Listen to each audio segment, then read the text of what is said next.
Hi everyone, Melissa here again. Welcome to this week's installment of Food for Thought Friday.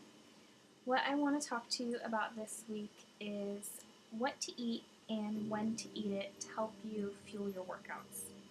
We have all heard the different hype about eat this or eat that before your workout, after your workout, and it can get a little mind-boggling when you're hearing conflicting things. So I really just wanted to break it down for you and make it simple and let you know what my personal recommendations are. So to start, there are three major macronutrients. There's carbohydrates, proteins, and fats. There's other smaller micronutrients, but we're not going to get into that today just because we don't have time and it's way too complicated. So for carbohydrates, you've probably heard that there are simple carbohydrates and complex carbohydrates. What that means is that simple carbohydrates on a molecular level have one or two sugar molecules, whereas complex carbohydrates have three or more sugar molecules. And I know you're sitting there thinking, okay, Melissa, what is this sciencey crap and what does it mean for me? What it means for you is that your body takes longer to digest complex carbohydrates because they're made up of three or more sugar molecules. It takes longer to break all of those down as it would opposed to the one or two sugar molecules. So because they take longer to break down, it takes your body longer to digest, which leaves you feeling fuller longer. So that's why complex carbohydrates are generally preferable to simple sugars, but that's not always the case. So that's carbohydrates. Protein, we all know that protein is important. In America, we don't seem to have a problem getting our protein. We have protein-rich diets, but it's essential, and the way I like to tell people that protein is important is for them to think of it as the building blocks for the tissue in our body, because protein is broken down and used by our body to build all sorts of tissue, from our hair to our nails to our eyes to cardiac tissue, and of course to our muscles. So if you're working out, those muscles and that being used to build that is extremely important. And lastly, there are fats. We're not going to get into that too much today, but I do want to let you know that they're the third macronutrient, and not all fats are bad. You do need fats in your diet, and there are healthy sources of fats. So that's something we'll be talking about later on down the line, but not too much today. So in terms of that, I want to move on to talking about what you should be eating before your workout. And before your workout, your focus should be on those complex carbohydrates. And you can get complex carbohydrates in the form of oatmeal, brown rice, whole grain cereal, whole grain pasta, bread.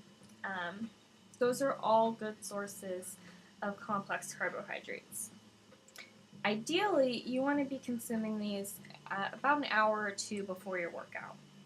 The reason for that is that hour or two gives your body enough time to break down those carbohydrates into sugar to use for fuel for your body to get you through your workout. Also, an important thing that some people don't consider is that if you're eating right before your workout, it can upset your stomach and cause intestinal or GI distress. So you really want to avoid that. So eating an hour or two beforehand is preferable, so you won't have to deal with that. Eating a heavy meal and then you get on a treadmill and you feel like you're going to throw up. That's not a good idea. So an hour or two beforehand is the perfect window. And lastly, my recommendation is to drink your water. People love to just wait until they're mid-workout. They've got their water jugs and they're carrying them around the gym. In my opinion, that's too late. My personal opinion is that you don't want to rehydrate, you want to already be hydrated.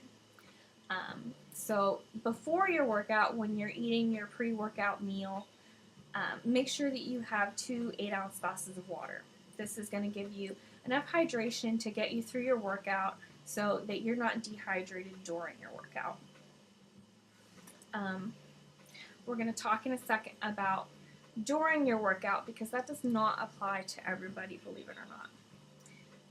As far as after your workout, what your focus should be is on consuming protein. Of course, you ideally want to be eating lean sources of protein, um, but it's really important. I don't care if you're doing cardio, I don't care if you're doing weightlifting, you need that protein because your muscles, no matter what form of activity you are doing, are being used. This has about a 20-minute to hour-long window. It's really strict because if you wait longer than an hour, that protein is no longer being used to rebuild those muscles. Um, the way I like to explain it to people is that your body prioritizes its needs. And after you've just got done with an intense workout and your muscles are sore and your muscles are aching, your body immediately recognizes that as a high need and a high priority to rebuild those muscles. When you're downshifting into relax mode and you're not as active and those muscles are kind of not doing anything, your body does not recognize that as a high need to rebuild those muscles anymore. So the longer you wait, the less likelihood that protein that you're consuming is going to be used as fuel for your muscles, which is a huge loss. There's a lot of benefits to be gained from consuming that protein, so if you can consume it within that hour, you need to do that. Waiting longer than that, you really just lose the benefits of it. Of course, again, water is important. What I like to tell people to do is before your workout, step on the scale. After your workout, step on the scale again and see what weight loss there was. That weight loss is obviously not going to be fat loss, that's going to be water loss. So that's a great way to judge how much water you need to drink after your workout. The rule of thumb is per 1 pound weight loss, drink 1 8-ounce glass of water. So that's a quick and easy way to say, okay, this is how much I need to hydrate. You don't have to wait until you're dying of thirst. Just, like I said before, don't rehydrate, prehydrate. So that's what you need to do before your workout and after your workout to prioritize what your body's needs are. Of course, I'm not getting into the nitty-gritty of it. Ideally, proteins and carbs should be consumed during both, but I know not everybody can do that. As far as during your workout, I really wanted to save this for last because this doesn't apply to everybody, and there seems to be a rampant misconception that you need to have your Gatorade or your sports drink, or you need to have an energy bar to get you through your workout. For most people, you don't. That is the honest to God truth. If you are doing workouts that are under an hour or even around an hour, you don't need that. The nutrients that you should be consuming throughout the day are more than enough to fuel you through your workout for that hour. If you're doing extended cardio or you're spending several hours in the gym, such as somebody who's training for a half marathon or a marathon, then during your workout, nutrition is something that you would want to consider. But this doesn't apply to most people. And I think it's overhyped, and I think it's used to sell a lot of products to people that they don't need, which I think is unfortunate. But if you are one of the few that do these extended cardio workouts or have intense weight training sessions and you need fuel during your workout, then what you want to be consuming is simple carbohydrates are a great way to get that quick burst of energy. There's a lot of denigrating simple carbohydrates as bad. They're not all bad, and they do have their place, and this is one of their places. During your workout, if you are running a marathon or you're training for a marathon and you've been running for hours, you do need that energy, and you probably do need it quick. So this is when a simple carbohydrate is going to be preferable to you because it's going to be fast acting. Because it is only 1 or 2 molecules of sugar, it's going to break down easier, it's going to break down quicker, and it's going to hurry up and give you that energy that you need. So that's where that has that place. A great way to get this is fruits. Bananas are great for this. They're just, super portable. They have their potassium, great for hydration as well. So that's my recommendation. Another thing you might want to consider is an electrolyte replacement or replenisher. I would avoid any of the major types of sports drinks, such as Gatorade. Um, they're probably not going to be what you want to consume. Most are just glorified soft drinks.